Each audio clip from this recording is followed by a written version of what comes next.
Hello guys! Hello! This is for Capricorn. Welcome dito sa aking channel, Capricorn. Alamin natin kung anong messages, vibration, gabay, energy para sa inyong lahat. So, I hope na makaresonate kayo dito. Tingnan natin kung anong messages ang kailangan nyong marinig. Alright, Capricorn, receiving from the angels, from angels. Shimmering wings of angels, embrace me with love. Wow! Okay, Capricorn. First card mo dito, ikaw ay makakatanggap ng blessings, answers, guidance, protections from your angels, from your guides. Wow! So, congratulations guys. Kasi Capricorn, hindi naman lahat ng tao may protection, may guidance, may answers, may help from the angels. Okay? So, you're lucky because sa linggong ito ay maraming blessings, maraming kumbaga pagpapala, biyaya na matatanggap ka. Simplifying your life. So, this week din, sa linggong ito, merong mga Capricorn na makakapag-desisyon ka na maging simple na lang. Halimbawa dati, marami kang mga binibili, masyado kang materialistic or masyado kang sumasabay sa uso. Siguro ngayong linggong ito, magde-decision ka na mag-clutter and declutter. So, pwedeng magbebenta ka ng mga gamit mo, or magdo-donate ka, or pwedeng itatapon mo. Yung iba naman sa inyo dito, kung dati ay palaging nakasakay ka ng motor, ng sasakyan, ng bus, or aeroplano, siguro ngayon, kung medyo malapit lang naman yung pupuntahan mo, siguro maglalakad ka na lang. So, basta yung linggong ito ay you are starting your simple life. Sa damit naman ganun. Sa damit, siguro dati mahilig ka yung palaging bago, maganda. So, ngayon, simple lang. Parang you're changing your lifestyle ngayon. Okay? Pagkain ganun din. Siguro dati hindi ka kumakain ng gulay. Ngayon kumakain ka na. Parang ganun. So, nakikita natin yung minimalistic lifestyle mo dito. Okay? Simple life ka muna sa ngayon. Parang nakikita ko sa'yo dito na magde-desisyon ka na maging simple muna.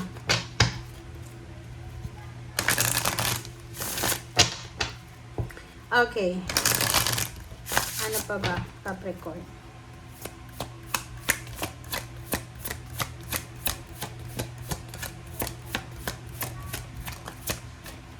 Okay, 2 cards. The Thinking Man and 4th Chakra, Archangel Raphael. So, ang nakikita ko sa'yo dito, lalaki ka ba or babae? Kasi parang marami kang iniisip. You are thinking about sa future mo and then yung past mo, parang ganon. Ano ba yung ginawa nyo dati na pwedeng ngayon nagdadala sa inyo ng konsensya? Nakakonsensya ka ba? Or ano ba yung nangyayari sa'yo? Okay? Kasi sa ngayon, nakikita ko sa'yo dito, sorry ha. Kasi yung nakikita ko sa'yo dito, before, siguro mga few weeks ago, or 1 month ago, napaka mo punong-puno ka ng grudges and resentments. Galit, puot, ganun yung laman ng puso mo. But sa linggong ito, healing to Si Archangel Raphael, sinasabi ng barahan na andito si Archangel Raphael sa'yo para bigyan ka ng healing. Kumbaga, ipupush ka ni Archangel Raphael na lahat ng masakit sa'yo, if it's physical, mental, spiritual ailments or sickness, ay kailangan mong kailangan niyang pagalingin, or ikaw kailangan mong pagalingin kung ano man yan. Okay? And kung ano man na iniisip mo na journey, pwedeng nag-iisip kang mag-travel, pwedeng nag-iisip kang lumipat ng bahay, sinasabi ng bara sa'yo dito na Archangel will guide you, will protect you sa kung ano man yan na balak mo sa linggong ito. Okay? Pwedeng gusto mong lumipat ng ano, ng tirahan. Lumipat ng trabaho. Parang ganon. And nakikita ko rin sa'yo dito na this week nag-iisip ka ng makipag-reconcile. Gusto mong humingi ng tawad. Or pwedeng ikaw gusto mong kausapin yung mga taong nasaktan mo. Parang ganon.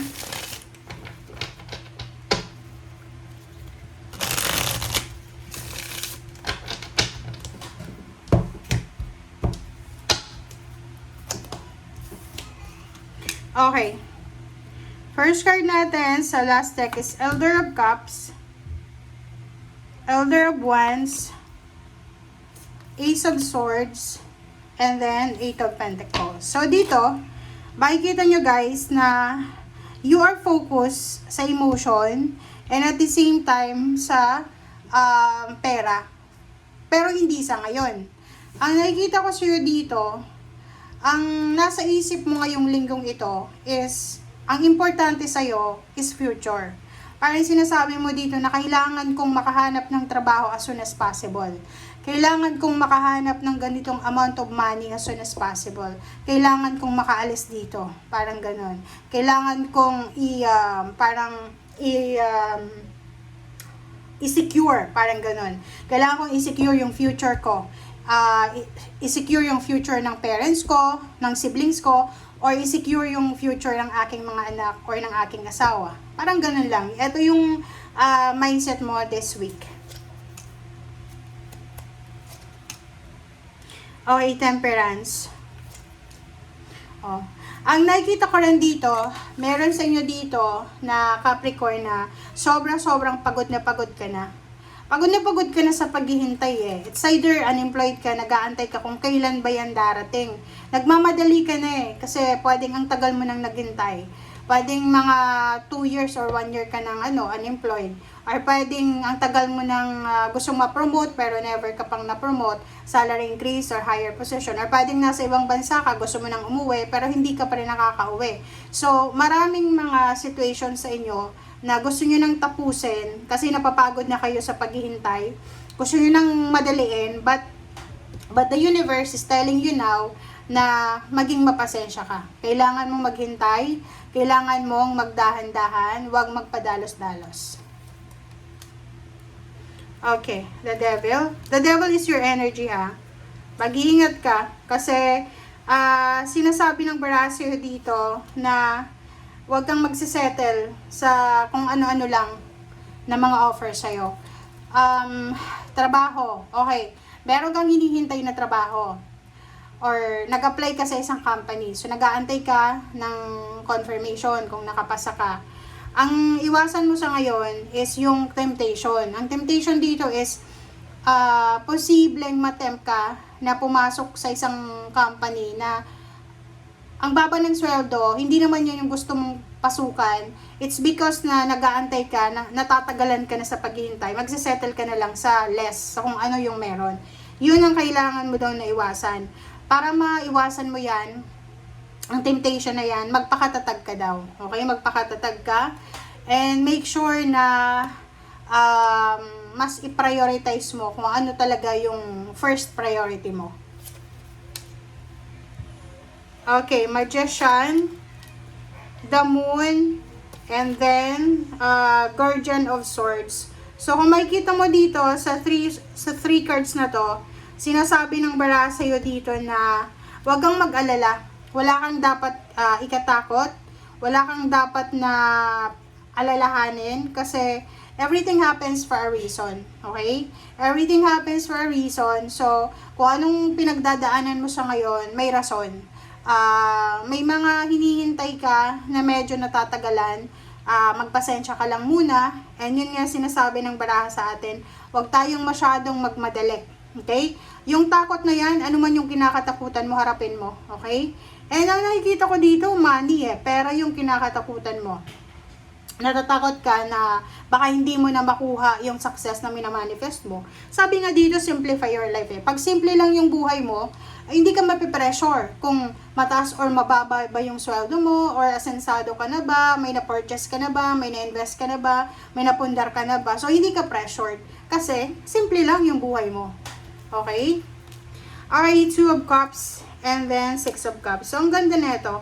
Kasi sinasabi ng Barasayo, dito ay 8 of Cups siya.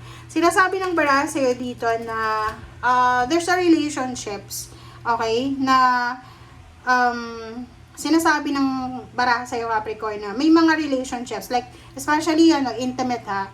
Pwedeng yung ex mo gusto makipagbalikan sa'yo, or pwedeng ikaw ang gusto makipagbalikan sa kanya, or both of you gusto yung makipagbalikan sa bawat isa.